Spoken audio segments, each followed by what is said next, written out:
Cuba buka rambutannya. Situ bang.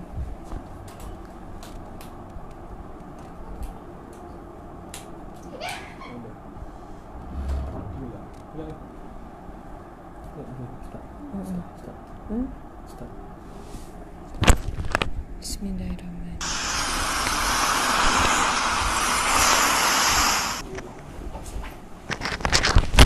Sorry?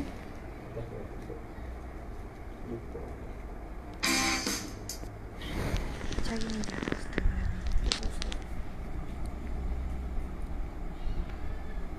Nanti ada habis. Kalau dia ada salutation, suruh bagi sekarang salutation. Awak bukan tim ada.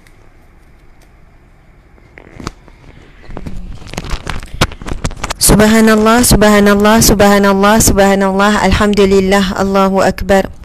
Subhanallah, alhamdulillah, Allahu akbar. A'udzubillahi minasyaitanirrajim. Bismillahirrahmanirrahim. Assalamualaikum warahmatullahi wabarakatuh. Alhamdulillah, alhamdulillahi rabbil alamin, hamdan lillah, salatan wa salaman ala rasulillah, sayyidina wa maulana wa habibina wa syafi'ina Muhammad ibni Abdillah wa ala alihi wa ashabihi awliyaillah. Alhamdulillah, subhanallah, para muslimin muslimat sekalian yang dirahmati Allah sekalian. Saya mulakan dengan lafaz yang mulia, Assalamualaikum warahmatullahi wabarakatuh. Alhamdulillah, alhamdulillah, bagi memulakan majlis ilmu kita pada malam ini, marilah sama-sama kita memulakan dengan bacaan Ummul Kitab Al-Fatihah. A'udzubillahi minasyaitanirrajim. Bismillahirrahmanirrahim. Alhamdulillahi rabbil alamin, arrahmanirrahim, maliki yaumiddin, iyyaka na'budu wa iyyaka nasta'in, ihdinas siratal mustaqim, siratal ladzina an'amta 'alaihim, ghairil maghdubi 'alaihim waladdallin. Amin. Amin amin ya rabbal alamin. Subhanallah. Alhamdulillah, segala puji-pujian dirafakkan, diangkat. Maksud dirafakkan iaitu diangkat kepada Allah Subhanahu wa taala. Selawat dan salam buat junjungan agung Nabi Muhammad sallallahu alaihi wasallam. Marilah sama-sama kita mengambil peluang ini untuk berselawat kepada Nabi. Sebagaimana hadis Nabi sallallahu alaihi wasallam, barang siapa yang berselawat kepadaku 10 kali pada waktu pagi, 10 kali pada waktu petang, maka dia layak ataupun dia dijamin mendapat syafaatku di mahsyar kelak. Subhanallah. Jadi kita berselawat secara ringkas dalam 10 kali, sahabat-sahabat sekalian. Allahumma salli wa sallim ala nabiyyina Muhammad. Allahumma salli wa sallim ala nabiyyina Muhammad. Allahumma salli wa sallim ala nabiyyina Muhammad. Allahumma salli wa sallim ala nabiyyina Muhammad. Allahumma salli wa sallim ala nabiyyina Muhammad. Allahumma salli wa sallim ala nabiyyina Muhammad. Allahumma salli wa sallim ala nabiyyina Muhammad. Allahumma salli wa sallim ala nabiyyina Muhammad. Allahumma salli wa sallim ala nabiyyina Muhammad. Allahumma salli wa sallim ala nabiyyina Muhammad wa ala alihi wa sahbihi ajma'in. Alhamdulillah, subhanallah, sahabat-sahabat sekalian. Anda daripada mana? Boleh tuliskan, kan? Tuliskan saya Ustazah daripada sekian-sekian. Dan saya maklumkan pada malam ini saya bersiaran daripada rumah bonda yang tercinta, rumah bonda ayahanda. Saya balik kampung semalam sampai malam tadi dalam pukul 2 pagi. Masya Allah. Jadi sekarang saya sedang berada di Kampung Batu Enam, Kuala Terengganu. Masya Allah. Ustazah dekat Ganu sekarang. Balik kampung. Masya Allah. Sekarang bersiaran daripada rumah ayah bonda saya di Kampung Batu Enam, Kuala Terengganu. Masya Allah. Kalau ada sesiapa yang bercuti di Terengganu, jemputlah datang ke kedai mak ayah saya, kan, yang telah lama beroperasi, lebih kurang dalam 38 tahun. 38 tahun sebelum, hampir 40 tahun sebelum saya lahir. Kedai tu dah berusia lebih hampir 40 tahun, sahabat-sahabat sekalian, sampai hari ini masih ada. Carilah kedai nasi ayam Batu Enam yang masih mengekalkan nasi ayam yang dimasak menggunakan dapur arang. Memang rasa dia ada keistimewaan, ada perbezaan. Jadi mungkin ada siapa yang nak berjalan ke Terengganu, Jangan lupa cari kedai nasi ayam Batu Enam, Kampung Batu Enam. Daripada Bandar Kuala Terengganu dalam 10 minit saja. Masya Allah. Sebab saya tengok, saya balik ni hari ni memang ramai orang di atas jalan. Mungkin orang ambil kesempatan cuti sekolah, datang berjalan, berziarah ke Terengganu. Masya Allah. Jadi Alhamdulillah, saya pun teruja setelah beberapa hari kita tak bersua. Kan hari Sabtu tak ada live, hari Ahad tak ada, hari Isnin tak ada, hari Selasa pun tak ada, malam ni baru ada. Jadi malam ini pula kita membawakan satu tajuk yang sangat dekat dengan kita semua, iaitu bersangka baik kepada Allah Subhanahu Wa Taala. Bersangka baik kepada Allah. Saya dah mula rasa sebab, dan saya rasa saya akan berkongsi banyak kisah dengan tuan-tuan puan-puan. Bagaimana hebatnya sikap bersangka baik yang akhirnya memberikan kebaikan yang benar-benar kepada manusia yang sentiasa bersangka baik dengan Allah.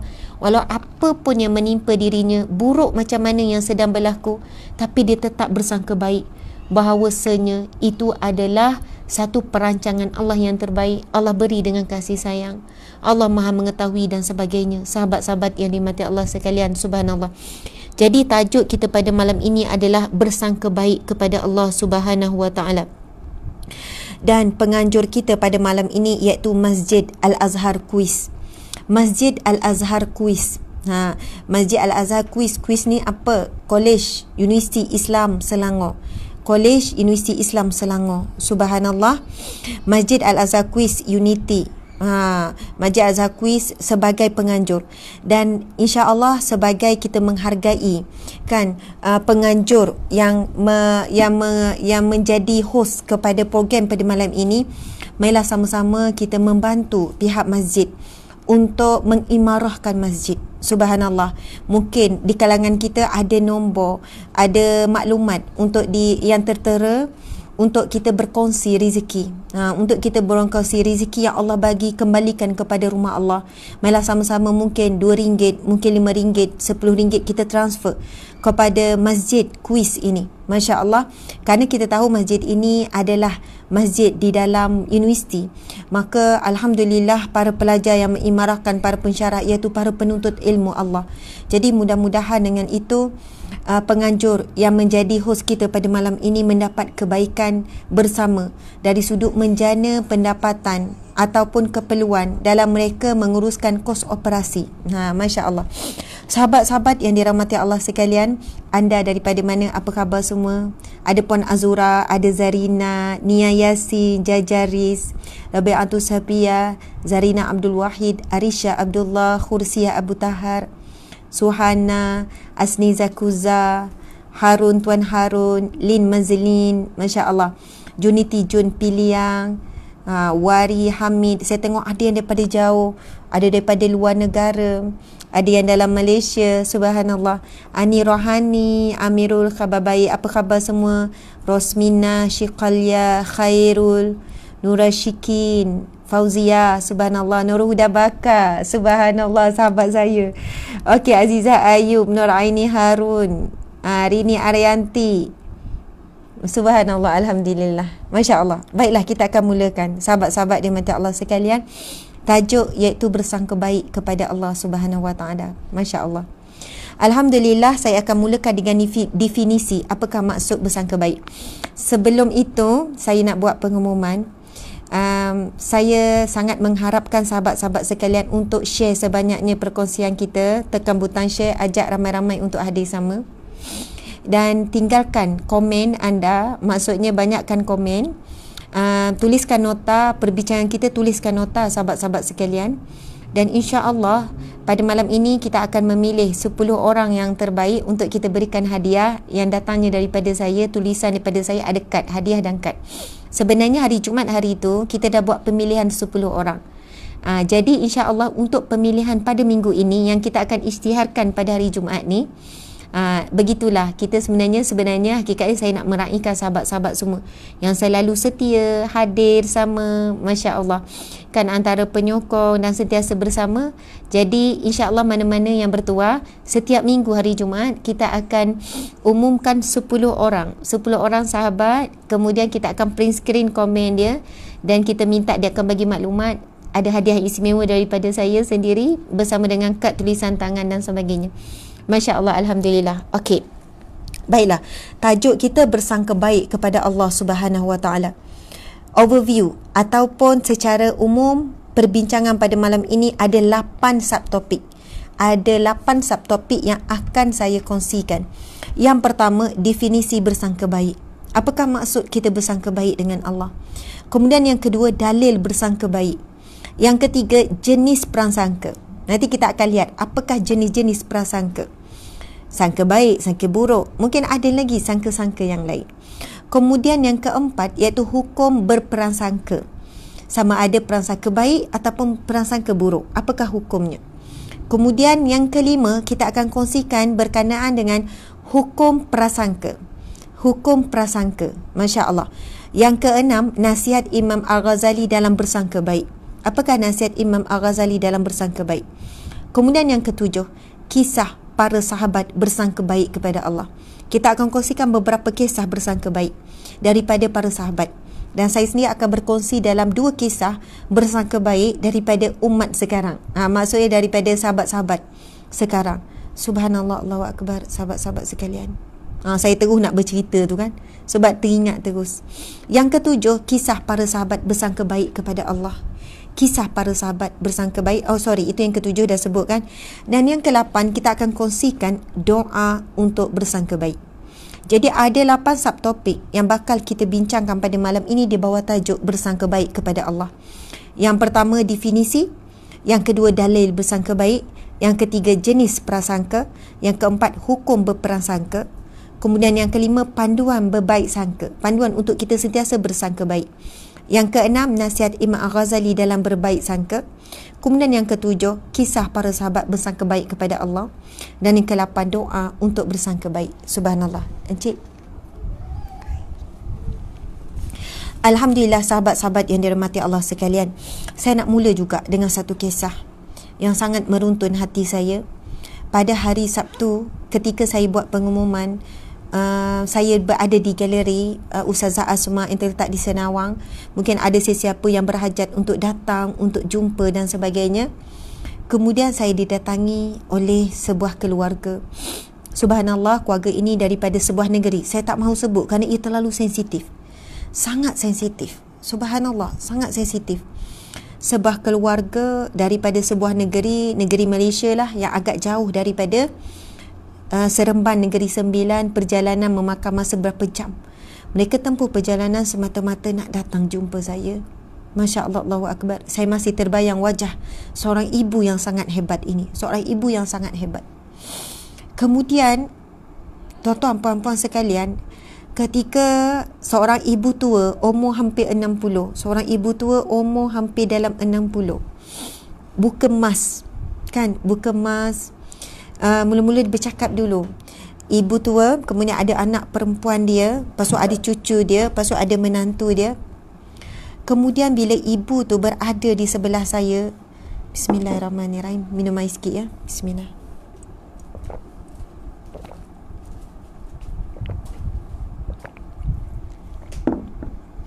Subhanallah. Kemudian apabila ibu tu berada di sebelah saya, ibu tua ni umur dalam 60 saya kira, 50 lebih, hampir 60. Dia duduk di sebelah saya, lalu dia mengucapkan, Ustazah, doakan makcik Ustazah.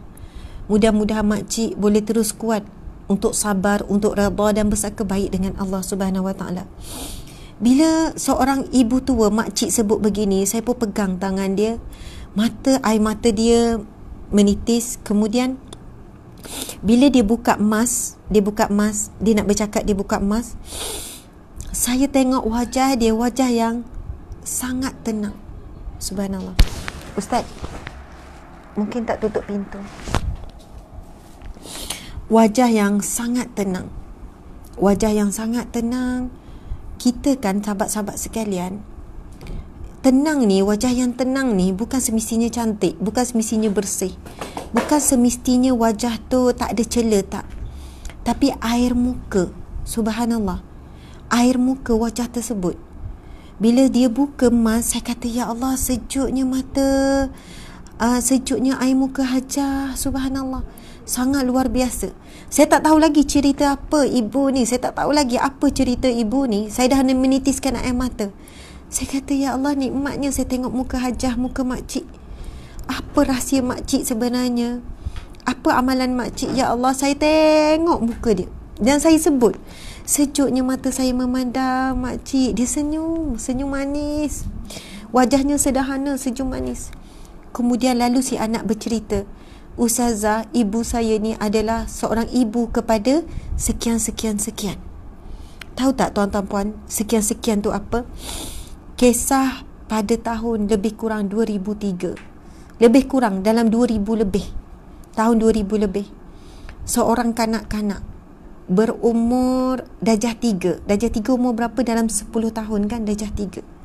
Dia adalah ibu kepada seorang kanak-kanak yang dirogol kemudian dibunuh. Dirogol kemudian dibunuh. Dirogol oleh beberapa orang kemudian dibunuh. Subhanallah, Allahu Akbar. Dan keluarga ini menjumpai ibu ini, keluarga ini menjumpai anak itu dalam keadaan tanpa surat benang, dibiarkan begitu saja. Allahu Akbar. Tuan-tuan, puan-puan sekalian, bila saya dengar cerita tu, saya kata, ya Allah, saya selalu dengar kan dulu kisah ibu ayah yang kehilangan anak. Bila jumpa anak dalam keadaan mengerikan, anak kecil, itu anak bongsu dia. Kemudian bila saya kata, ya Allah, astaghfirullahalazim, saya biasa dengar tapi saya tak pernah jumpa in person. Saya tak pernah jumpa depan-depan ahli keluarga sebab tak rasa macam tak sanggup. Tapi dia datang jumpa, lepas tu dia diam. Dia kata, Ustazah, sayalah ibu kepada anak tersebut. Anak saya mangsa, Ustazah. Ketika itu anak bongsu saya, Ustazah, sekian-sekian. Tapi dia tetap senyum. Dia kata, Ustazah, terlalu perit untuk kami keluarga untuk menghadapinya. Kemudian si ibu ni bercerita, Ustazah, suami saya sampai sekarang tak pulih, Ustazah. Suami saya, ayah kepada anak saya ni tidak pulih, Ustazah. Masih suka bersendiri, tak bergaul dengan orang, duduk dalam bilik menyendiri, tak bercakap. Sejak daripada peristiwa itu, Ustazah, suami saya hilang dirinya. Suami saya hilang, dia tak macam dulu. Dia diam, kadang tak bercakap langsung. Dia suka menyendiri dalam bilik. Dia tak pulih daripada trauma. Tak mampu nak terima, walaupun perkara itu dah berlaku hampir 20 tahun yang lepas. Subhanallah. Ustazah, sebagai seorang ibu, sebagai seorang ibu yang melahirkan anak, membesarkan dengan kasih sayang, bagaimana ketika itu tohmahan masyarakat, kecuaian dan sebagainya, bagaimana sampai sekarang orang masih bertanya bila orang tahu saya dan sebagainya. Kita kan, sahabat-sahabat sekalian, Allahu Akbar, ya, kematian anak adalah sesuatu yang sangat besar ujiannya. Tetapi Masya Allah, kematian anak yang tragis begini adalah satu bentuk trauma yang sangat dahsyat. Namun si ibu ni berkata, Ustazah, saya bersangka baik dengan Allah. Mungkin ketika anak saya diperlakukan dengan demikian, Ustazah, anak saya dihilangkan rasa sakit oleh Allah. Itulah, subhanallah, itu yang boleh membuatkan hati saya tenang. Kalau fikir balik, Ustazah, kami tidak berhenti menyalahkan diri kami. Kami tidak henti, Ustazah. Tidak henti-hentinya. Subhanallah, Allahu Akbar. Sahabat-sahabat yang dimati Allah sekalian, dengan kita bersangka baik kepada Allah, memberikan kita kepada kita kelapangan jiwa, memberikan kita menjadi hamba Allah yang redha kepada ujiannya. Sahabat-sahabat sekalian, bagaimana akhirnya bila saya lihat ibu ni berkata, Ustazah, anak saya dalam jagaan Allah. Betul kan? Anak saya dalam jagaan Allah. Mungkin kerana ia jauh lebih baik, saya rasa saya boleh jaga anak saya, tetapi sesungguhnya dalam jagaan Allah itu jauh lebih baik. Para malaikat menjaga anak saya, Ustazah. Walaupun dia pergi dalam keadaan begitu, Allah uji saya sebagai ibu. Allah uji suami saya yang belum pulih. Allah uji anak-anak saya lain, semua trauma dengan kematian adiknya dalam keadaan begitu, sahabat-sahabat. Namun bagaimana seorang ibu ini begitu tenang duduk di sebelah saya, senyum yang begitu indah. Saya kata, tak pelik, wajah makcik begitu indah, begitu cantik, begitu air muka begitu jernih. Kerana air muka wanita di hadapan saya, wanita yang diuji dengan seberat-beratnya ujian, yang mana ujian ini bukan berlalu dengan masa, tidak terubat dengan masa. Dia hanya akan terhenti apabila berlakunya kematian sendiri. Baru hilang kan? Baru hilang. Subhanallah, Allahu Akbar. Itu salah satu kisah sahabat-sahabat sekalian. Bagaimana kan di sana ada ramai lagi keluarga yang diuji begini. Anak hilang tak jumpa sampai hari ini, tak tahu bagaimana khabar. Jadi kalaulah saat ini kita diuji oleh Allah Subhanahu Wa Taala, mungkin tak seberat ujian keluarga ini, maka teruslah bersangka baik dengan Allah. Kerana dengan cara itu sahaja kita mampu untuk redha, mampu untuk bersabar dengan ujian Allah. Allah nak beri kita syurga bukan dengan cara kehendak ataupun perancangan kita, tapi syurga Allah kita akan dapat dengan cara dan kehendak Allah Subhanahu Wa Taala. Allahu Akbar, subhanallah. Sungguh tuan-tuan puan-puan sekalian, air muka orang yang redha dengan ujian Allah ini memang bersih, memang cantik, memang indah. Tetapi air muka orang yang selalu berlawan dengan takdir Allah, selalu berlawan dengan ujian Allah, air muka tu keruh, air muka tu resah gelisah, air muka itu tidak memberi ketenangan. Bukan pada wajah yang cantik, wajah yang bersih, tidak. Tetapi air muka yang Allah berikan kurniaan kepada hambanya yang redha, hambanya sentiasa bersangka baik dan sentiasa sabar. Subhanallah. Maka sebab itu tuan-tuan puan-puan sekalian, kalaulah kita hari ini banyak menghabiskan masa, wang ringgit kan, tenaga kita untuk kelihatan cantik pada manusia, maka mungkin pada mata orang yang beriman, orang soleh, wajah kita walaupun cerah tapi kelam, kusam dan sebagainya. Dan wajah-wajah manusia yang sabar dan redha kepada Allah ini di akhirat kelak bercahaya. Sahabat-sahabat yang dimati Allah sekalian, mari kita dengar satu firman Allah berkenaan dengan perkataan redha. Bersangka baik adalah dalam situasi, bahkan para alim ulama kata bersangka baik kepada Allah itu makamnya lebih tinggi daripada perkataan redha itu sendiri. Ya, redha kepada Allah. Tetapi apabila kita mampu dalam keadaan ujian, masih lagi bersangka baik, masih lagi fikir baik-baik, subhanallah, ia adalah satu makam yang lebih tinggi daripada makam redha. Kadang-kadang ada orang yang redha tapi dalam keadaan menangis, dalam keadaan terduduk, redha tapi dalam keadaan menzalimi diri sendiri, dalam keadaan sekian-sekian. Tetapi orang yang mampu bersangka baik walaupun dalam keadaan yang buruk, subhanallah, makamnya sangat tinggi. Allah Subhanahu Wa Taala berfirman, Bismillahirrahmanirrahim. Ya ayyatuhan nafsul mutmainnah, wahai jiwa-jiwa yang tenang, irji'i ila rabbiki radiyatan mardiyah, kembalilah kepada Tuhanmu dalam keadaan kamu redha dan kamu diredai oleh Allah. Sahabat-sahabat sekalian, inilah panggilan yang paling kita dambakan. Inilah panggilan yang paling kita dambakan, sahabat-sahabat. Jika di dunia ada beberapa panggilan yang manusia rasa gah, rasa seronok, rasa hebat. Panggilan apa? Mungkin Tan Sri, mungkin Datuk Seri, Datin, Datuk. Mungkin panggilan yang berhormat, mungkin yang berbahagia, mungkin Ustaz, Ustazah. Mungkin panggilan yang kehormat, subhanallah. Namun tidak ada panggilan yang lebih indah, yang lebih kita dambakan, melainkan dengan panggilan yang seumpama ini yang Allah berfirman, Ya ayyatuhan nafsul mutmainnah, wahai jiwa-jiwa yang tenang. Allahu Akbar. Jiwa yang tenang itu jiwa manusia yang tidak berlawan dengan takdir Allah, yang tidak protes dengan takdir Allah, yang tidak bersangka baik dengan perancangan Allah yang tiba masanya terlaksana. Subhanallah. Apapun tuan-tuan puan-puan, bukan pilihan kita. Ada yang sebut, Ustazah, saya kalau diuji dengan anak, kalau diuji dengan harta tak apa, tapi saya tak boleh Ustazah diuji dengan suami. Contoh, Ustazah, kalau saya diuji dengan suami saya okey lagi, tapi saya diuji dengan anak, Ustazah, saya tak mampu. Kita tak mampu nak memilih bentuk-bentuk ujian yang Allah timpakan kepada kita. Kerana kita tahu Allah telah berfirman di dalam Al-Quran, Bismillahirrahmanirrahim, La yukallifullahu nafsan illa wus'aha. Tidak aku timpakan kepada setiap jiwa ataupun seseorang itu melainkan mengikut kemampuan kesanggupannya. Jadi yang mengukur kemampuan kita bukan kita tapi Allah. Dan apabila sesuatu ujian itu kan menjadi kenyataan, perancangan Allah itu menjadi kenyataan, sahabat-sahabat sekalian, kita kena yakin seketika itu bisik. Jangan biarkan syaitan bisik, kita tak mampu, kita tak boleh hidup, kita tak boleh hadap, ini berat sangat, ini di luar batasan. Tak, itu bisikan syaitan, itu bisikan nafsu. Tetapi Allah berfirman di dalam Al-Quran, Inilah firman dan kata-kata Allah yang jauh lebih kita perlu pegang. La yukallifullahu nafsan illa wus'aha. Tidak aku bebankan manusia ini melainkan mengikut kemampuannya. Tapi kadang-kadang kita tidak yakin dengan janji Allah. Kita protes, kita sebut tak mampu, berat, kenapa dan sebagainya. Masya Allah. Saya nak sambung firman Allah tadi. Ini impian kita semua, dipanggil oleh Allah dengan panggilan yang begitu indah. Ya ayyatuhan nafsul mutmainnah, wahai jiwa-jiwa yang tenang, irji'i ila rabbiki radiyatan mardiyah.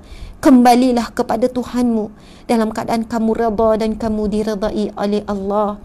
Fadkhuli fi ibadi, maka masuklah ke dalam kalangan hamba-hambaku yang soleh. Wadkhuli jannati, dan masuklah dalam syurgaku. Subhanallah, Allahu Akbar. Sahabat-sahabat sekalian, siapa di sini ingin dipanggil dengan panggilan ini? Allah memanggil kita dengan wahai jiwa-jiwa yang tenang, kembalilah kepada Tuhanmu, kepada penciptamu, kepada Allah. Kembalilah kepada Allah, kepada penciptamu, kepada pentadbirmu. Kembalilah dengan dalam keadaan kamu redha kepada setiap ketetapan Allah, setiap takdir Allah, setiap ujian Allah, kamu redha. Mardiyah, maka kamu akan dapat redha Allah. Maka orang yang begini Allah jemput. Fadkhuli fi ibadi, masuklah, maka masuklah kamu di kalangan hamba-hambaku yang redha, hamba-hambaku yang saleh. Wadkhuli jannati, dan masuklah ke dalam syurgaku. Subhanallah. Inilah pelawaan yang kita dambakan, sahabat-sahabat sekalian. Dipelawa masuk ke syurga Allah, dijemput masuk ke dalam syurga Allah, dipanggil dengan panggilan jiwa yang tenang, sahabat-sahabat sekalian. Maka saya nak berkongsi bagaimana kita nak mempunyai jiwa yang cepat untuk redha kepada Allah, jiwa yang mudah bersangka baik dengan Allah, iaitu satu zikir yang diajarkan oleh Rasulullah sallallahu alaihi wasallam. Nabi sallallahu alaihi wasallam bersabda, tuliskan zikir ni sahabat-sahabat sekalian, masya-Allah. Nabi bersabda, barang siapa yang membacanya 3 kali pada waktu pagi dan 3 kali pada waktu petang, maka dia berhak mendapat redha Allah di mahsyar kelak. Sekali lagi saya ulang, subhanallah. Sekali lagi saya ulang, Nabi sallallahu alaihi wasallam bersabda, barang siapa yang membacanya 3 kali pada waktu petang dan 3 kali pada waktu pagi dan 3 kali pada waktu petang, maka dia berhak mendapat redha Allah di mahsyar kelak. Allahu Akbar. Dan kita akan dipanggil, wahai jiwa yang tenang, kembali kepada Tuhanmu. Sebab syaratnya adalah radiyatan mardiyah. Kamu redha dan kamu akan dapat redha daripada Allah. Apakah zikir tersebut? Bismillahirrahmanirrahim. Sahabat-sahabat boleh ikut saya. Nabi sebut baca 3 kali pada waktu pagi, 3 kali pada waktu petang. Kalau petang tadi kita tak baca, kita baca sekarang. Bismillahirrahmanirrahim. Raditu billahi rabba, radina billahi rabba, wa bil islami dina, wa bi Muhammadin nabiyyan wa rasula.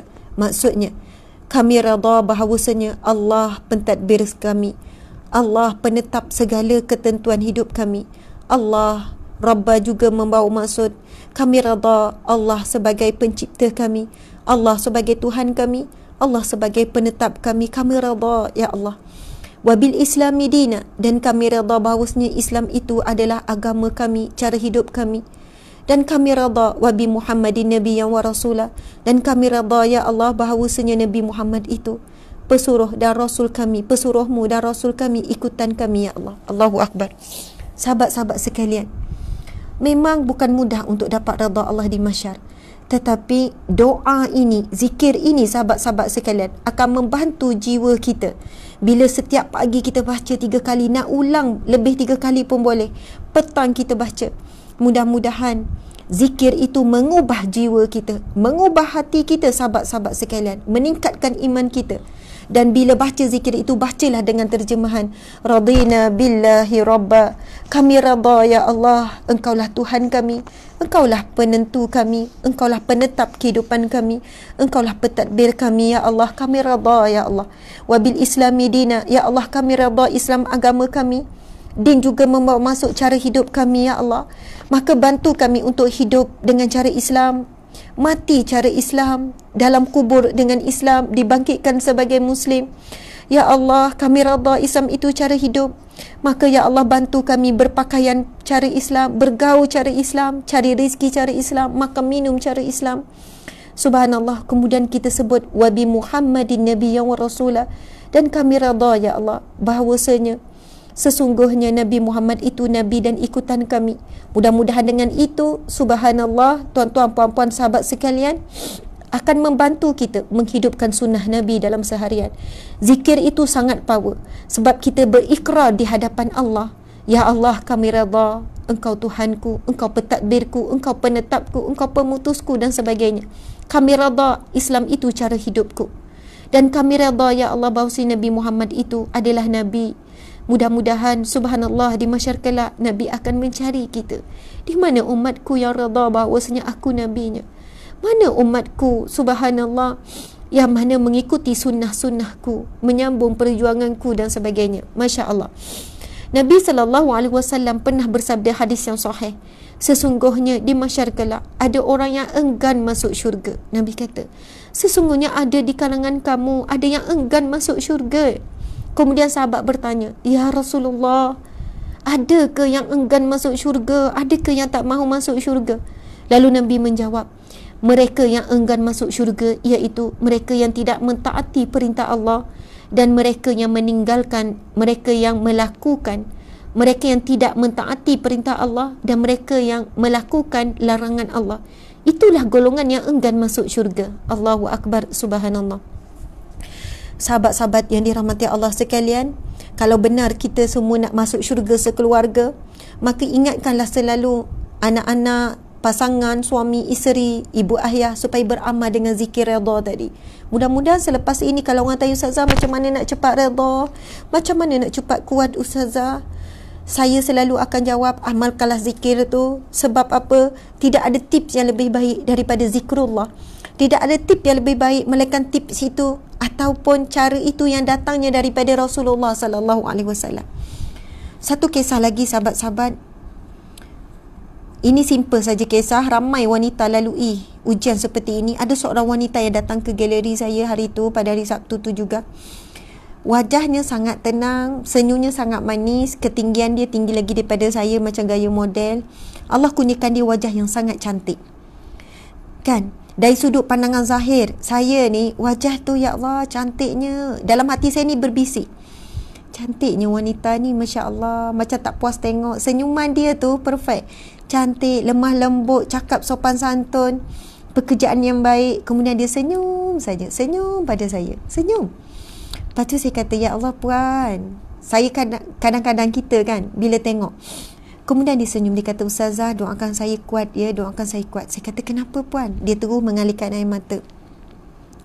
Saya baru saja diceraikan suami dalam beberapa bulan yang lepas. Sebaik saja habis iddah, suami saya terus bernikah dengan wanita yang dicintai. Mereka dah lama bercinta dalam tempoh berkahwin, Ustazah. Saya terus tanya, puan, boleh saya tahu umur puan berapa? Umur dia sebaya dengan saya, umur 37. Kita sebaya, saya kata. Subhanallah. Puan ada anak? Ada, Ustazah, 5 orang. 5 orang.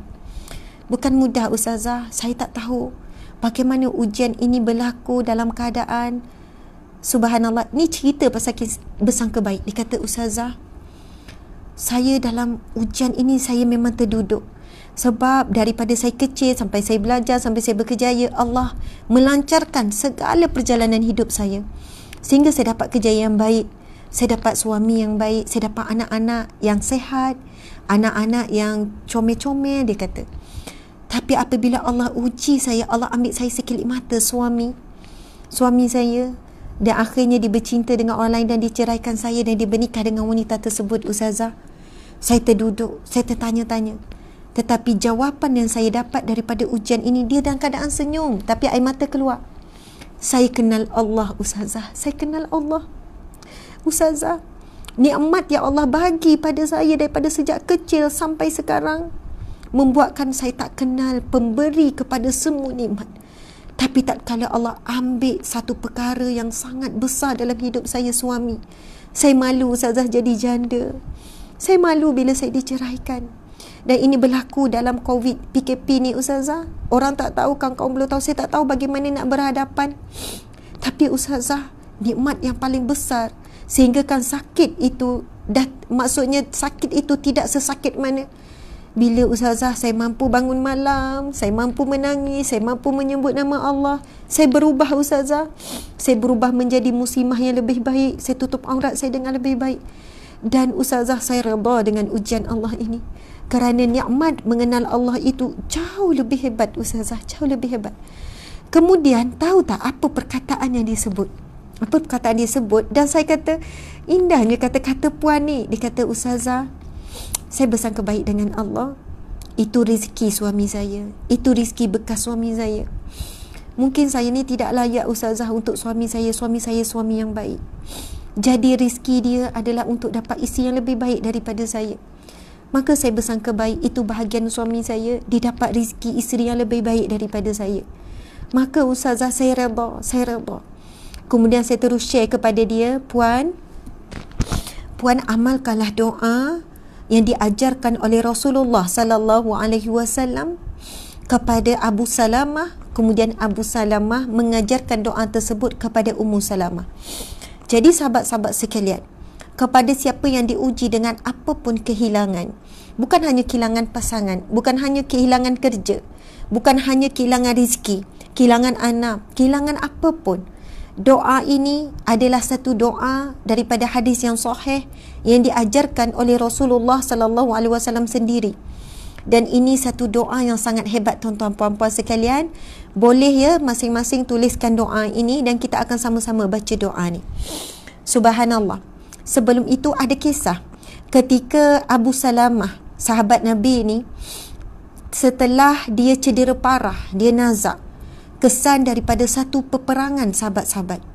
Ketika itu dia menyebutkan kepada isterinya Ummu Salamah, wahai Ummu Salamah, setelah aku mati, setelah aku wafat, setelah aku meninggal dunia, maka kamu bernikahlah lagi wahai Ummu Salamah.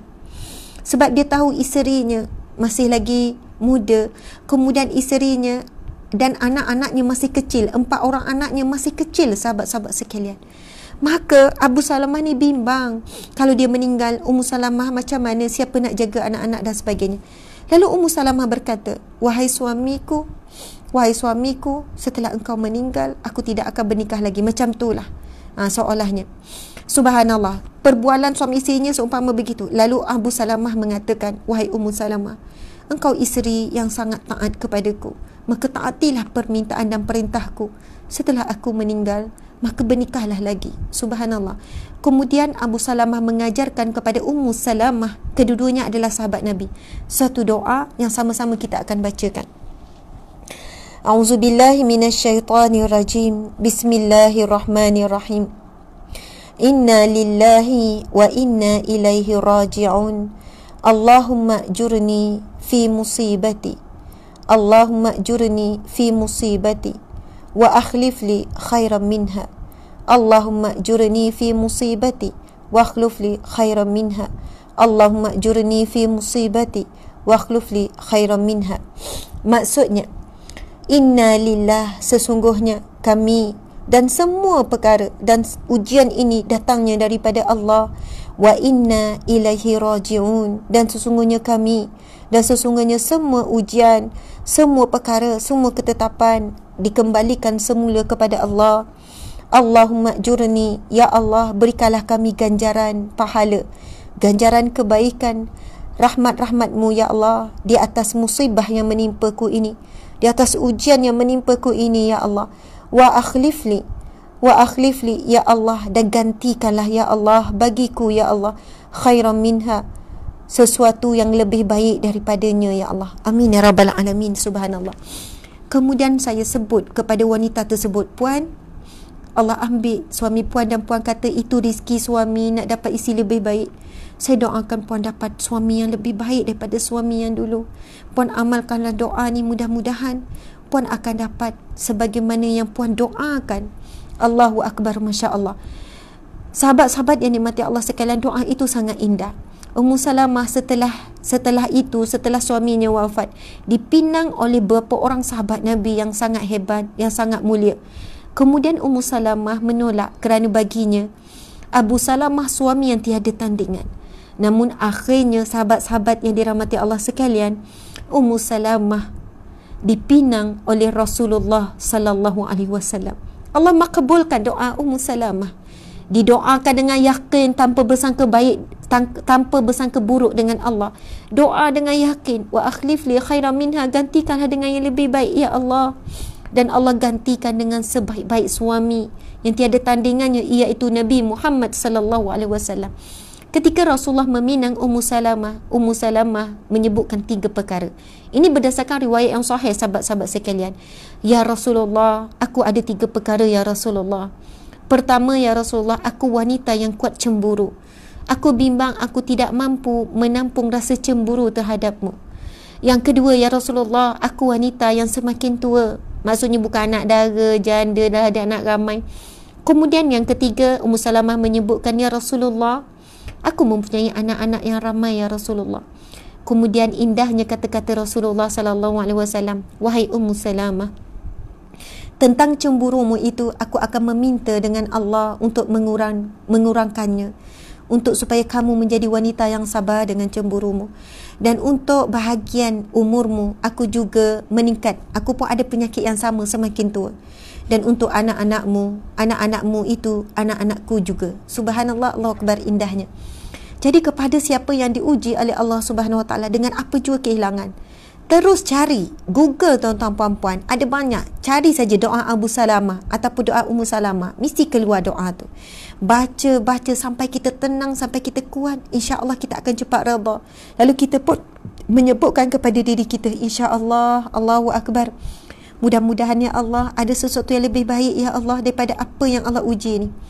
Bukanlah bermaksud siapa yang doa ni kan, suami dia, contoh suami dia suami yang tak baik, suami dia tak penyayang, tak romantik macam orang lain, dia pun minta suami dia tengah tidur, tengah malam tu kan, dia pun tengok suami dia, dia pun doa, ya Allah berilah aku ganjaran pahala di atas ujian dapat suami macam ni, wa akhlif li khairan minha, gantikanlah suamiku ni ya Allah dengan orang lain.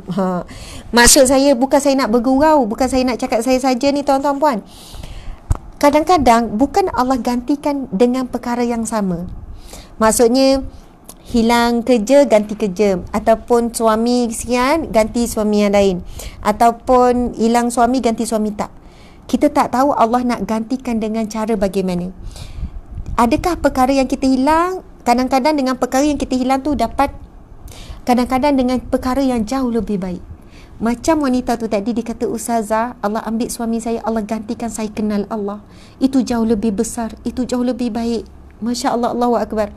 Sahabat-sahabat yang dirahmati Allah sekalian, insya-Allah sekarang kita akan pergi, itu 2 kisah kan. Tapi bila kita bercerita ni boleh relate kepada diri kita. Kalau boleh kita tuliskan di ruangan komen, ya Allah kami redha di atas setiap ketetapan-Mu. Kami bersangka baik kepadamu ya Allah. Ya Allah, dan kami yakin bahawasanya setiap ketetapan-Mu itu ya Allah ada hikmah yang tersembunyi. Masya Allah. Selalu saya suka sebutkan begini, sahabat-sahabat yang mati Allah sekalian, sekiranya kita tahu hikmah yang berlaku di atas setiap kejadian, di atas setiap ujian, di atas setiap perkara, kita tentu akan berterima kasih kepada Allah sebanyak-banyaknya.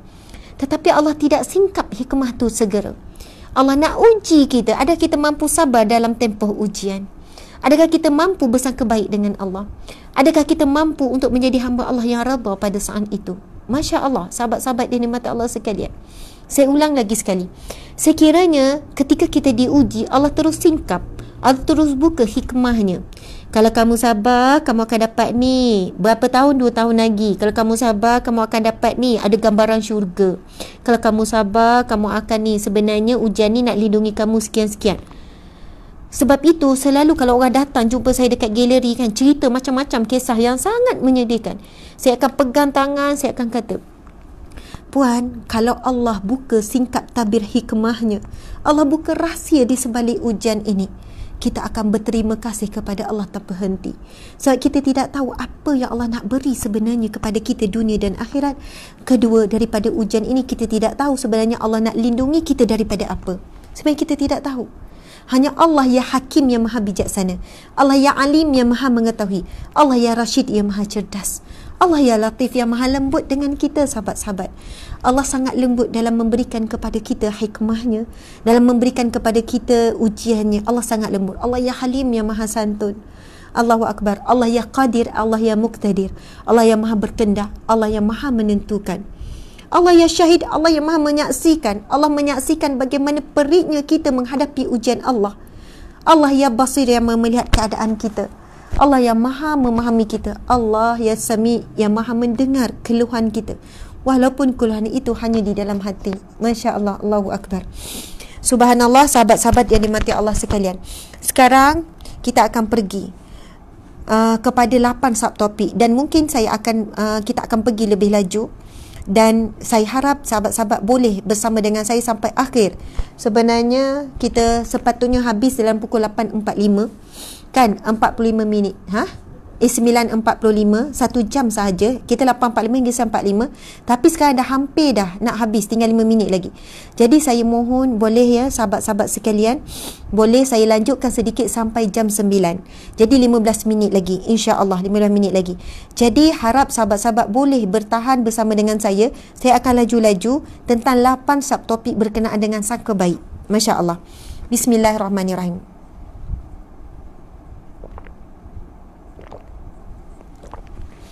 Baiklah, di dalam bahasa Arab, bersangka baik, kalimah husnuzan, iaitu bersangka baik.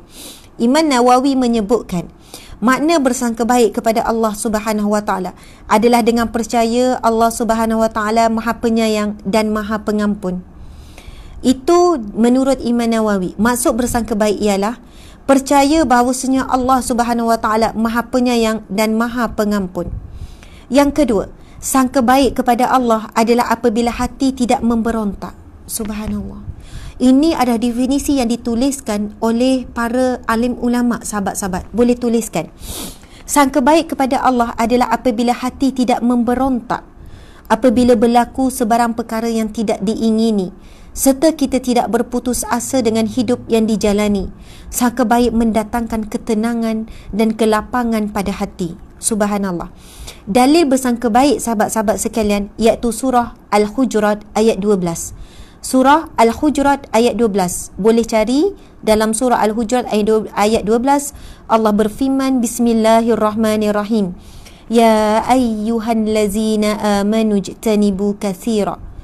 Ya ayyuhallazina amanu jtanibu katsira minadh-dhanni inna ba'dadh-dhanni ismun. Sadaqallahul azim, yang bermaksud, wahai orang-orang yang beriman, jauhilah kebanyakan dari sangkaan supaya kamu tidak menyangka sangkaan yang dilarang, kerana sesungguhnya sebahagian daripada sangkaan itu adalah merupakan dosa. Subhanallah. Dalil daripada riwayat Abu Hurairah radhiyallahu anhu, Rasulullah sallallahu alaihi wasallam bersabda berkenaan dengan bersangka ni.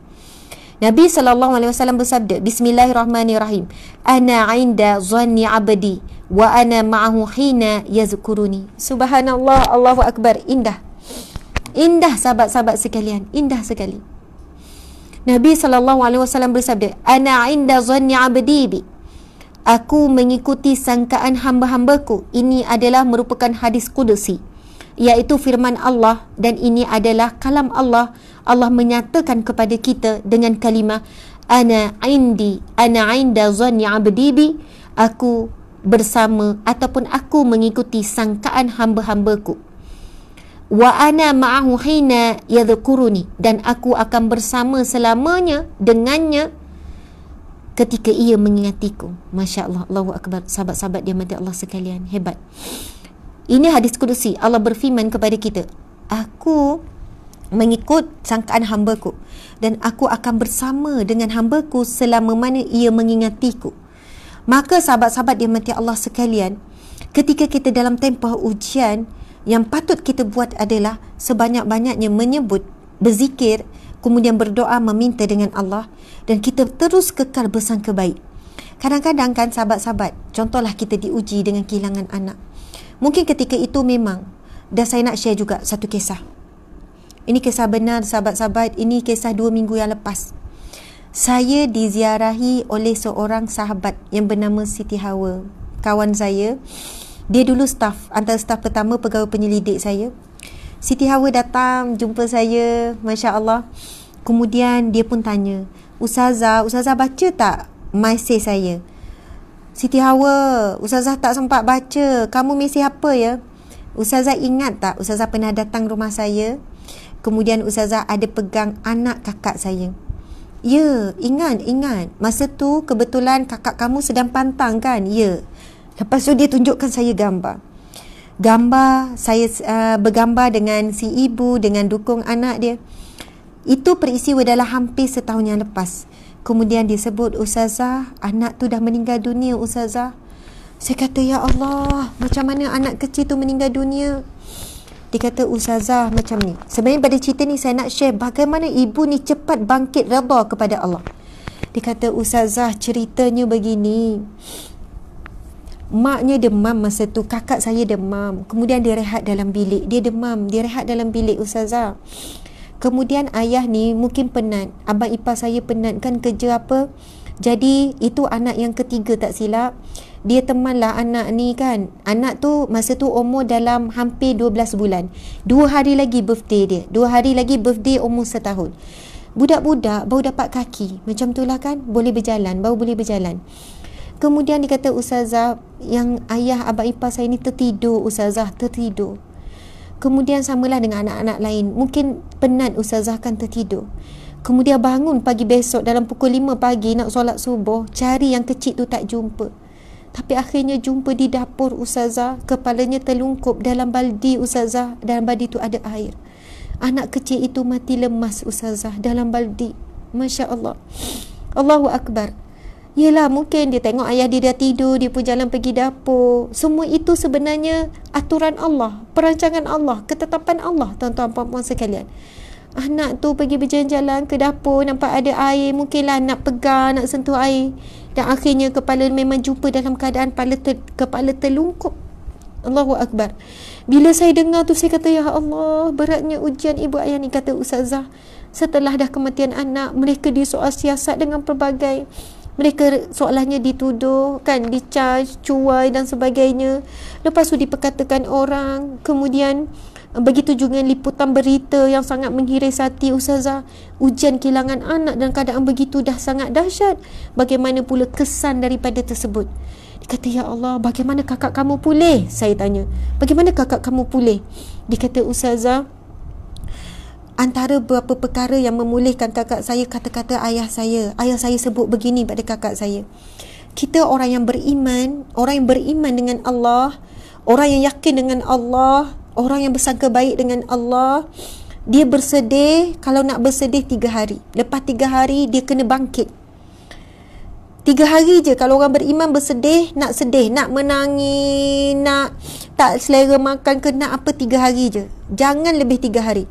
Dia kata, saya kata, hebatnya ayah kamu. Dia sebut macam tu. Ya Ustazah, ayah saya kata, nak bersedih boleh, nak menangis-nangislah, nak peluk baju anak tu, nak sekian-sekian ni. Tapi ayah bagi masa 3. Orang beriman, orang soleh, kalau bersedih, betul-betul bersedih 3 hari. Lepas 3 hari bukan kata terus happy, senyum, gembira, tak. Lepas 3 hari itu, jadi kena kuat, kembali kepada kehidupan asal, berhenti menyalahkan diri, berhenti menyalahkan takdir, berhenti berkalau-kalau. Kalaulah malam tu, kalaulah Allah dah aturkan dah, si ibu demam, si ayah tertidur, si anak melangkah ke baldi, semua itu aturan Allah, sahabat-sahabat sekalian. Tapi dia kata, ya Ustazah, Alhamdulillah kakak saya kuat, Ustazah. Betul 3 hari tu dia menangis, dia layan perasaan dia apa semua. Tapi lepas tu dia kata, aku orang beriman, kena teruskan kehidupan. Kemudian dia kata, Ustazah, saya sebut pada kakak saya kata-kata yang selalu Ustazah sebut. Kamu kata apa pada kakak? Dan kakak saya pegang, Ustazah, kata-kata Ustazah tu. Saya sebut, Ustazah Asma ada sebut, ujian Allah ini sebenarnya Allah sedang membungkus sesuatu hadiah yang sangat indah. Tapi di luar hadiah Allah itu ada ujian. Jadi apabila kita diuji oleh Allah, kemudian lalu kita redha, kita akan dapat membuka cepat bungkusan hadiah Allah. Jadi kalau lagi lambat kita redha, maka lambat lagi lah kita buka bungkusan hadiah Allah itu. Sebab kita tak tahu apa hikmahnya, kita tak tahu apa sebenarnya perancangan Allah. Jadi sahabat-sahabat sekalian, Sebab itu kan, saya biasa jumpa orang yang dah 10 tahun masih sebut lagi kesedihan ujian dia, dah 5 tahun sebut-sebut lagi peristiwa dah berlaku 1 tahun, dia ungkit-ungkit lagi. Saya kata, puan, sebenarnya puan sedang menzalimi diri puan. Kalau puan lagi cepat redha, puan dapat hikmah lagi cepat. Puan akan dapat buka bungkusan hadiah daripada Allah lagi cepat. Tapi puan, dahlah puan sakit dengan ujian Allah. Puan sakit pula sebab apa? Puan menyalahkan diri. Puan bersangka buruk kepada Allah dan sebagainya. Kan, puan masih lagi menyebut keburukan-keburukan orang yang menzalimi puan. Apa yang puan dapat? Apa puan perolehi daripada puan mengungkit-ungkit dan menyebut-nyebut? Puan tak dapat apa-apa.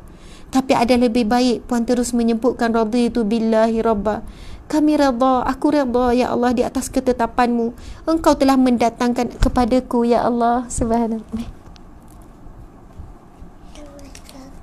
Subhanallah. Ya tulis surat Masya Allah, terima kasih ya. Subhanallah, sahabat-sahabat yang dirahmati Allah sekalian. Bayangkan sahabat-sahabat yang dirahmati Allah sekalian. Kalau cepat kita redha dengan Allah, maka lebih cepat. Masya Allah, sebenarnya saya terima daripada anak kecil tadi gambar ni. Dia hantar, dia kata untuk saya. Masya Allah, itu anak saudara saya. Balik kampung ada ramai yang berkumpul. Jadi sahabat-sahabat yang dirahmati Allah sekalian, lagi cepat kita redha, kan, kita redha. Orang-orang yang menzalimi kita, yang menyakitkan hati kita, yang ambil kesempatan atas kita, itu perantaraan Allah saja. Lagi cepat kita redha dengan Allah, lagi cepat kita bersangka baik dengan Allah, maka lagi cepat kita membuka bungkusan hadiah hikmahnya. Masya Allah, Allahu Akbar. Subhanallah, subhanallah, sahabat-sahabat yang dimati Allah sekalian. Sebagai penutup, sebab dah nak habis dah ni, kita akan pergi kepada nasihat Imam Al-Ghazali supaya kita ni bagaimana kita nak bersangka baik dengan Allah. Yang pertama, ini nasihat Imam Al-Ghazali dalam Bidayah Al-Hidayah. Sangat hebat tuan-tuan puan, boleh tuliskan nasihat-nasihat Imam Al-Ghazali ni. Pertama, jika engkau bertemu dengan seseorang, maka ucapkanlah dalam hatimu, mungkin kedudukannya di sisi Allah jauh lebih baik dan lebih tinggi daripadaku. Jadi kita jumpa sesiapa pun, kan, orang tu bagaimanapun keadaannya, kita terus bersangka baik. Ya Allah, mungkin kedudukannya di sisi Allah jauh lebih baik dan lebih tinggi daripadaku, supaya kita tidak sombong. Kemudian yang kedua, jika bertemu dengan orang tua, maka ucapkanlah dalam hatimu, dia telah beribadah kepada Allah jauh lebih lama daripadaku, tentu dia lebih baik daripadaku. Subhanallah. Imam Ghazali sebut yang kedua, bila bertemu dengan orang tua, walaupun kita mungkin nampak orang tua tu biasa-biasa, nampak orang tua tu belum tutup aurat dengan sempurna, tapi terus bersangka baik. Ya Allah, dia jauh lebih tua daripadaku, maka dia lebih lama beribadah kepadamu ya Allah, maka ia lebih baik daripadaku. Itu situasi kedua. Situasi ketiga, jika kita bertemu dengan anak kecil ataupun orang yang lebih muda daripada kita, maka katakanlah di dalam hatimu, anak kecil ini belum bermaksiat kepada Allah, sedangkan diriku telah tua dan telah banyak bermaksiat kepadanya. Tentu anak ini jauh lebih baik daripadaku. Subhanallah, Allahu Akbar. Bila kita jumpa orang yang lebih muda daripada kita, terus kita bersangka baik. Aku lebih lama hidup daripadanya, maka aku lebih banyak maksiat daripadanya. Dia lebih kurang daripadaku, maka dia lagi kurang maksiat kepada Allah. Allahu Akbar. Itu situasi ketiga. Situasi keempat, bab bersangka baik ni, Imam Al-Ghazali sebut, jika bertemu dengan seorang yang berilmu, maka ucapkanlah dalam hatimu, orang ini mempunyai kedudukan yang tidak akan pernah aku capai. Dia mengetahui apa yang tidak aku ketahui dan dia mengamalkan ilmunya, tentu dia lebih baik daripadaku. Bila kita jumpa orang alim, kita terus bersangka baik, ilmunya sangat tinggi yang aku tidak mampu capai, dan bersangka baik dengan dia ni mungkin mesti beramal dengan ilmu, terus bersangka baik. Masya Allah. Dan yang kelima, jika bertemu dengan seseorang yang jahil, subhanallah, jika bertemu dengan seseorang yang jahil, maka katakanlah di dalam hatimu, dalam hati kita, tadi orang berilmu, sekarang berjumpa dengan orang jahil. Orang ini bermaksiat kepada Allah kerana dia jahil, sedangkan aku bermaksiat kepada Allah padahal aku tahu akibatnya, dan aku tidak tahu bagaimana akhir umurku dan umurnya kelak. Dia tentu lebih baik daripadaku. Subhanallah, sahabat-sahabat yang dirahmati Allah sekalian. Bayangkan hebatnya Imam Al-Ghazali memimpin kita supaya sentiasa menjadi hamba Allah yang bersangka baik. Bila jumpa orang jahil, ya Allah, dia ni buat maksiat sebab dia jahil, aku pula buat maksiat dan keadaan aku tahu, maka ya Allah, dia jauh lebih baik daripadaku ya Allah di sisimu. Jadi kita tak akan menjadi orang yang selalu bersangka buruk dengan orang. Nampak orang tu buruk, tengok orang tu sekian. Tak, kita selalu rasa manusia yang kita tengok sentiasa lebih baik daripada kita. Masya Allah, Allahu Akbar, subhanallah. Sekarang saya nak share kisah bagaimana seorang sahabat Nabi bersangka baik dengan Allah Subhanahu Wa Taala. Okey, baiklah kita tengok. Hayyan meriwayatkan bahawa dirinya bersama Wasilah bin Aqsa pernah menziarahi Abu Aswad Al-Jurashi yang sedang sakit kerana sakaratul maut. Okey, siapa yang sedang sakaratul maut?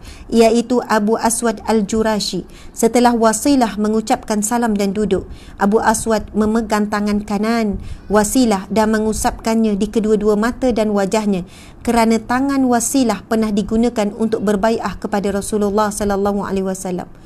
Allahu Akbar, subhanallah, Allahu Akbar, subhanallah. Faham kan cerita ni? Wasilah yang datang ziarah ni, sahabat Nabi Abu Aswad Al-Jurashi yang sedang sakit tenak ni, sedang sakarat ni. Lalu Wasilah duduk dan dia pegang tangan kanan.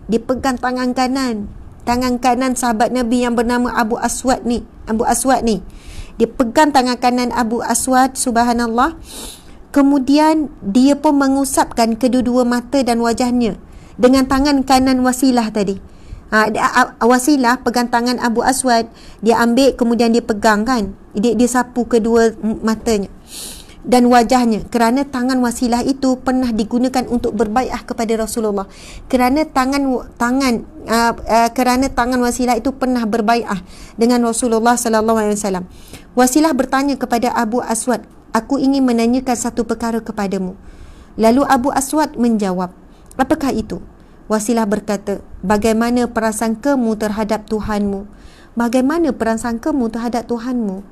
Lalu Abu Aswad yang sedang tenat sakaratul maut ni menjawab dengan isyarat kepala yang bermaksud prasangkanya adalah baik.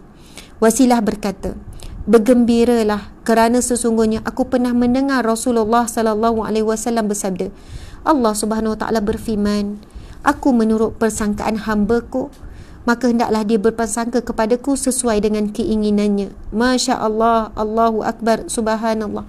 Sahabat-sahabat yang dirahmati Allah sekalian, selepas ini berlaku apa pun, terus bersangka baik. Contoh, tiba-tiba kita nak cepat jam, terus ya Allah, adalah hikmah ni jam ni, dalam keadaan aku nak cepat ni jam, ada hikmah ni ya Allah, Engkau memberikan aku kebaikan, mungkin Kau nak lindungi aku daripada keburukan, mungkin ada sesuatu yang Kau nak berikan. Dan Allah berfirman dalam hadis kursi, aku sebagaimana sakan hamba-Ku. Maka bila kita menyangkakan kebaikan, kita akan dapat kebaikan selepas itu.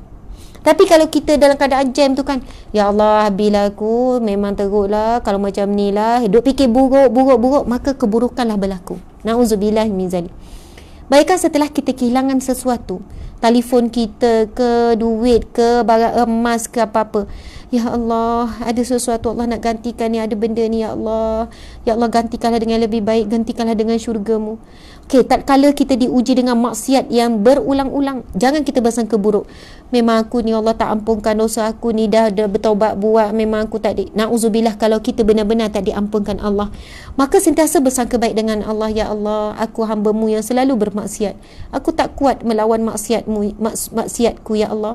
Lalu aku ulang-ulang ya Allah, bersangka baik, tapi Engkau lah Maha Pengampun ya Allah, ampunilah aku. Bersangka baik bahawa Allah Maha Pengampun, insya-Allah kita akan dapat. Kita kehilangan kerja, lalu kita sebut, habislah, macam mana nak bayar rumah, macam mana nak bayar kereta, memang tak mampulah ni. Kalau dengan gaji sekarang ni, kalau kerja sekadar ni memang tak mampulah. Kalau sekadar buat jadi runner, dulu aku gaji 4,000, sekarang ni memang tak cukup lah, runner dengan 1,000 lebih memang tak cukup, sahabat-sahabat. Tapi kalau sebut, ya Allah, walaupun dulu aku kerja, aku gaji 4,000, tapi dah hilang kerja sebab COVID, gaji 1,000 lebih je, insya-Allah cukup. Aku yakin ya Allah, ya tetap cukup, insya-Allah cukup. Sebut insya-Allah cukup, sangka tu, insya-Allah benar-benar cukup, sahabat-sahabat sekalian, benar-benar cukup. Sebab yang mencukupkan kita Allah, bukan kita. Ini di luar kawalan kita. Saya dah jumpa ramai orang yang terkesan teruk dengan COVID, kehilangan kerja, gaji 10,000, gaji 15,000, hilang terus, dibuang. Dia kata, Ustazah, saya mula-mula saya rasa memang tak boleh nak fikir bagaimana nak teruskan kehidupan. Kadang komitmen sekian-sekian. Tetapi Ustazah, memang benar. Saya memperbanyakkan istighfar, saya terus bersangka baik dengan Allah. Perkataan yang saya keluarkan, Allah akan bantu, Allah akan tolong. Memang benar Ustazah, pertolongan Allah datang daripada sumber yang tak disangka-sangka. Ayat yang keluar daripada lidah saya selepas diuji, Allah akan tolong, Allah akan bantu. Dan Allah berfirman, aku sebagaimana sangkaan hamba-Ku. Maka bila kita menyebutkan perkara-perkara seumpama itu, sahabat-sahabat sekalian, bukan orang lain yang dapat, kita yang dapat. Belajarlah selepas ini untuk sentiasa bersangka baik, sebut yang baik-baik, kata-kata yang baik. InsyaAllah apa yang kita sebut, apa yang kita kata, memang akan kita dapat. Ini pengalaman saya sendiri juga, sahabat-sahabat sekalian. Selalu sebut-sebut, kita kadang, ya Allah, untungnya kalau selalu bersangka baik dengan Allah. Untungnya kalau aku kekal dalam akhlak bersangka baik, tak pernah cakap buruk-buruk, sebab Allah nak berikan kepada kita kurniaan yang sangat banyak. Tetapi kerana kita kadang selalu kalah dengan nafsu, dengan bisikan, lalu kita bersangka buruk, maka terhalang kebaikan tersebut untuk kita dapat. Na'udzubillahi min zalik, masya-Allah. Dan untuk akhirnya sahabat-sahabat, malah sama-sama kita membacakan doa. Doa untuk kita bersangka baik kepada Allah. Boleh tuliskan kepada siapa yang mampu menuliskan, boleh tuliskan, saya akan ulang 3 kali, dan sahabat-sahabat semua di rumah boleh sama-sama menadah tangan untuk berdoa. A'udzubillahi minasyaitanirrajim. Bismillahirrahmanirrahim. Allahumma inni as'aluka sidqat tawakkuli 'alaika wa husna dhanni bika. Allahumma inni as'aluka, ya Allah, ya Tuhanku, aku memohon kepadamu sidqat tawakkuli, sebenar-benar tawakal kepadamu, alaika wa husna dhanni bika, dan sebenar-benar bersangka baik kepadamu, ya Allah. Allahu Akbar. Allahu Akbar. Masya Allah, doa ni sangat indah. Sekali lagi kita ulang. Allahumma, ya Allah, inni, sesungguhnya aku, as'aluka, meminta kepadamu, ya Allah, sidqat tawakkuli alaika, sebenar-benar tawakal, sebenar-benar bergantung kepadamu, ya Allah, wa husna dhanni bika, dan sebaik-baik sangkaan kepadamu, ya Allah, sentiasa bersangka baik kepadamu, ya Allah. Amin, amin ya rabbal alamin. Subhanallah.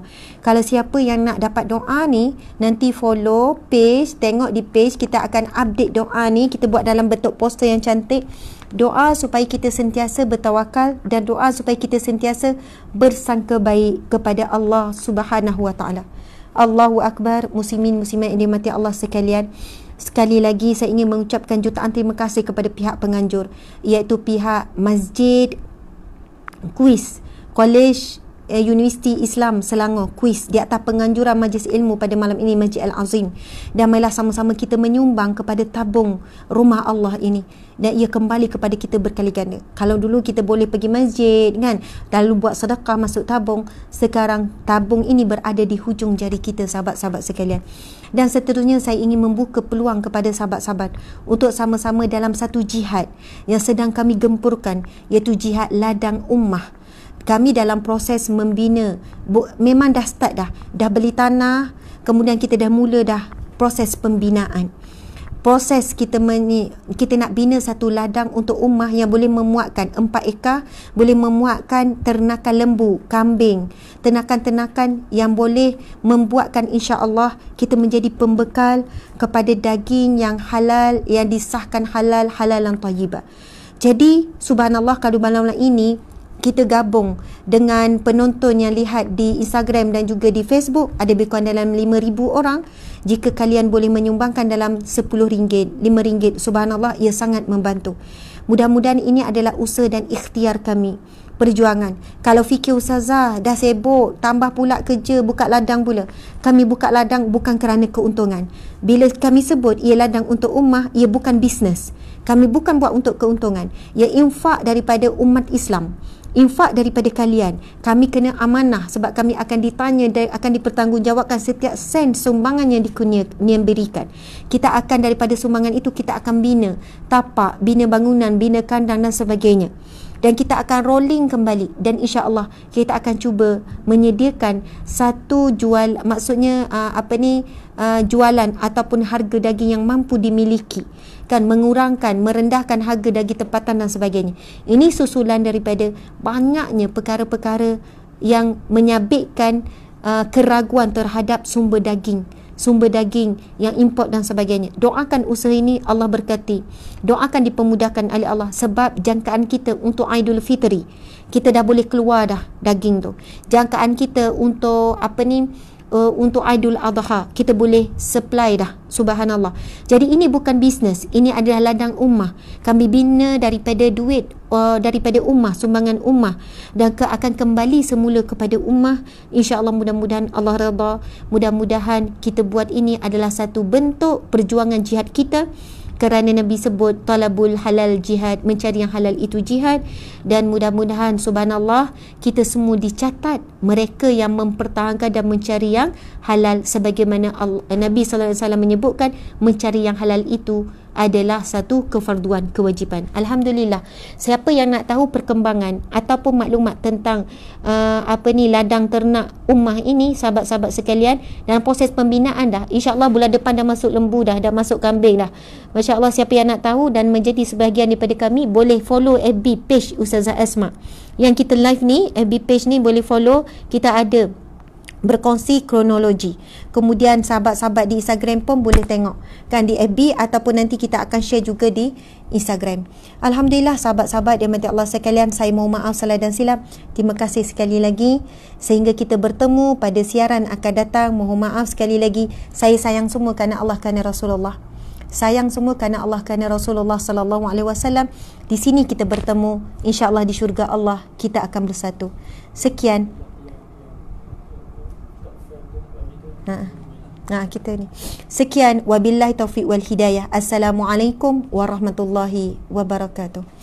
Kita tangguhkan majlis ilmu kita dengan bacaan surah Wal Asr dan tasbih kafarah.